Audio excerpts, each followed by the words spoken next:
CM Revanth రెడ్డికి దమ్ముంటే పోలీసులు లేకుండా ఒక్కసారి అశోక్ నగర్ చిక్కడపల్లి లైబ్రరీకి రావాలని మాజీ మంత్రి సిద్దిపేట ఎమ్మెల్యే హరీష్ రావు సవాల్ విసిరారు.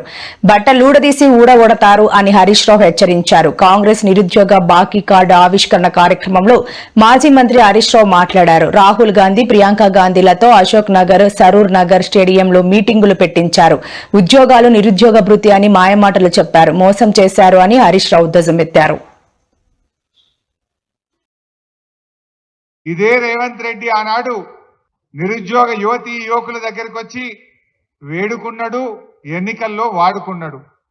గద్దెనెక్కిన తర్వాత ఏమైందయ్యా నువ్వు ఇచ్చిన మాట అంటే ఇవాళ మొండి చేయి చూపిస్తా ఉన్నాడు. నిరంకుశంగా అణిచివేసే ప్రయత్నం చేస్తా ఉన్నాడు. ఆనాడు రేవంత్ రెడ్డి గారిని నమ్ముతారో నమ్మరో అని రాహుల్ గాంధీ గారిని అశోక్ నగర్ సెంట్రల్ లైబ్రరీ మెట్ల మీద కూర్చోబెట్టి మొదటి ఏడాదే 2 లక్షల ఉద్యోగం ఇస్తామని చెప్పి రాహుల్ గాంధీతో చెప్పించారు. ప్రియాంక గాంధీ గారితో సరూర్ నగర్ స్టేడియంలో మీటింగ్ పెట్టి మొదటి ఏడాది 2 లక్షల ఉద్యోగాలు ఇస్తామని, రాజీవ్ యువ వికాసం ఇస్తామని, 4000 నిరుద్యోగ భృతి ఇస్తామని, బ్యాక్లాగ్ పోస్టులన్నీ నియామకాలు చేస్తామని ఎన్నెన్నో మాటలు చెప్పించారు.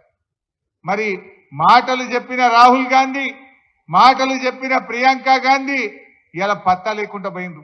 గాంధీలు మాయమైపోయినరు. గాంధీల పేరు చెప్పి ఓట్లు అడిగినరు.